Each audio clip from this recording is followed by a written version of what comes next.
1/4 KG chicken తెచ్చి బాగా నీట్గా ఇలా శుభ్రం చేసాం. శుభ్రం చేసిన తర్వాత దీనిలోకి ఏంటంటే కలుపుతున్నానో చూడండి. ఫస్ట్ దీనిలోకి పసుపు కొంచెం పసుపు, తర్వాత కారం సరిపడగా కారం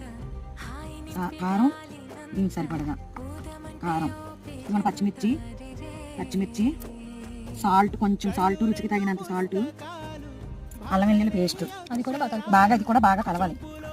ఉల్లిపాయ ఆనియన్స్ అంటే మనం దీన్ని ఇలా కాల్చేటప్పుడు మధ్యలో ఉల్లిపాయలు ముక్క ఇలా మనం పిండుకుంటే పుల్లగా టేస్టీగా ఒక అరగంట సేపు దీన్ని మనం పక్కన పెట్టేయాలి.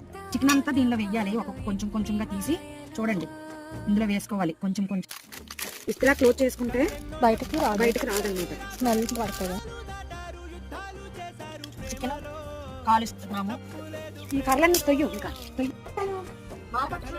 బొంగు చికెన్ అంటే